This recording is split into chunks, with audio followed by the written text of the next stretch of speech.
talking about Five Nights at Freddy's. So let's get right into it right now. So we should be live. Let's see if we're good to go when it comes to all of that and the sound as well. And we're here to talk about Five Nights at Freddy's. It is a insanity what is going on with this movie right now. We see that it is dominating the box office, unlike what we've seen in a while now. So before we get into it, I'm just gonna wait and see if more people get in here, but we're gonna talk about the box office, which is going to be insane. Tomorrow's numbers, I'm excited to see because this is just awesome to see when a film is able to just go further and further, more than we expected it to. So this movie could definitely hit close to a billion. I feel like there is no doubt in my mind that we are getting that close to that $1 billion for sure. Just on how this movie opened up, how it's doing, it is just sounding like something is gonna be like great with this one. So very excited for that. So let's see if we got the live going and we can share it. So I think we should already have it. So live should be good. All right, let's share real quick, get some more people in here. But yeah, if you watched the Five Nights at Freddy, let me know what you thought about it. I'm definitely excited seeing how these box office is doing, and we can discuss more about what's coming. Hey, Your Wellness, how are you?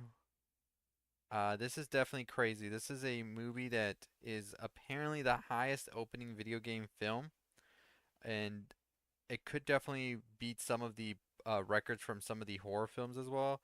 I think the movie with the highest grossing is the It Chapter 1 film, which was another big one.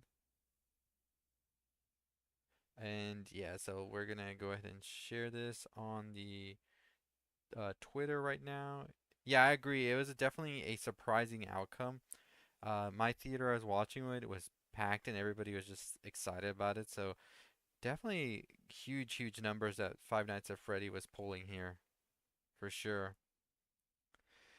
And so I'm gonna the article I was reading actually was talking about that as well because it says that it went on to have 39 million on Friday, including the 10 million on Thursday, and they're saying that it's probably headed for 78 million for domestic, which is just crazy.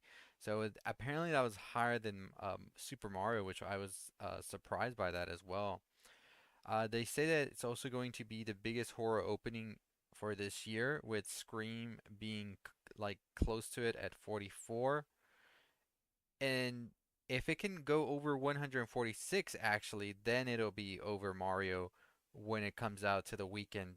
So I'm very curious about how that's going to be. And this is crazier to think too that this movie went on to make that much when it was available on streaming as well on day one, which was everybody counting it out because of that. They said this movie's coming to streaming, not many people are going to go watch it in theaters, but I think it's proven itself right now. So it says that it has a The Nun 2 is actually, I think, the highest grossing film of 2023 so far when it comes to horror.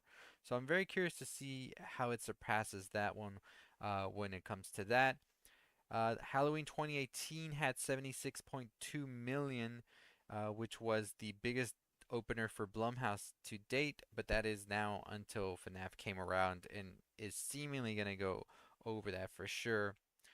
And yeah, I'm curious about this one. I know a lot of my younger siblings and all that were excited for this one, so I think a lot of people didn't really count on people seeing this film, but it's proving itself to have a lot of legs to keep going, in my opinion, because I think that people want to get that experience of watching this with a bunch of people who also love and appreciate the source material. But I saw those numbers coming in this morning and I was just like, I gotta talk about this because this is some crazy numbers for sure.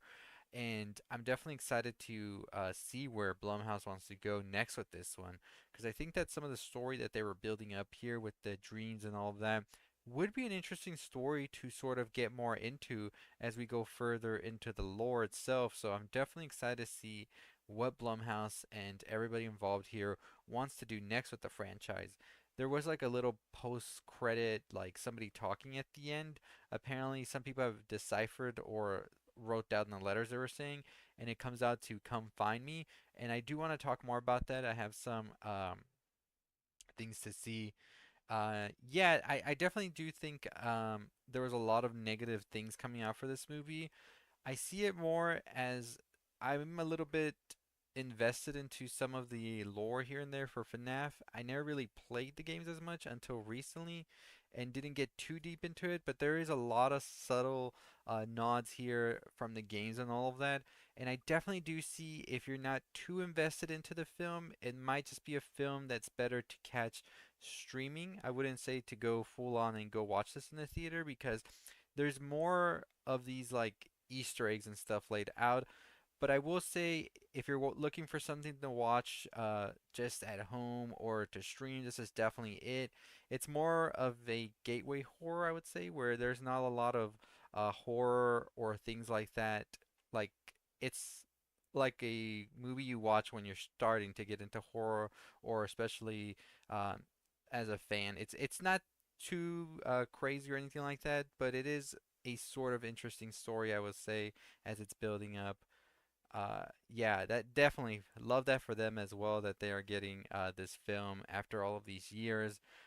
It is definitely one like I said, I think it has some pretty cool scares here and there and some awesome animatronics which just look incredible. It's amazing to see them on the screen as well and to think that they actually built these out because they actually did build them out. It was actually Jim Henson's Creature Shop that made these animatronics and they just look incredible. So it's awesome to see in those aspects of a film that tries to sort of be this movie that might get other people to watch more horror films after. It is definitely not a scary movie, but it has those spooky vibes for sure, which is kind of a cool little movie for Halloween for sure. But the big thing definitely is the animatronics, I think, and just how incredible they looked here.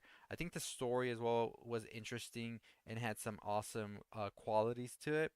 And I wish they expanded more on that, but I think that they were balancing trying to tell this story with this whole thing about dreams and all of that, and at the same time balance showing off all the video game stuff. And it could have maybe had it be feeling a little bit too rushed at times. That was my only critique about it was I thought the ending and all of that was very rushed, and I wish they would have had more time with it for sure. And I think there's some things in here that they could have maybe waited to show on later on and maybe give us more of that fuller story. I just felt like it was too rushed and they were trying to do too many things at the end. But overall, like I said, watching in that theater with a bunch of Five Nights at Freddy fans, it was definitely an experience. And so, yeah, I think my computer's like giving me some problems here, so I might lag out and all of that. So, yeah, and just might let's see if I can fix the stream. If not, I will be making a short trying to update on everything going on. But thanks for coming out, everybody.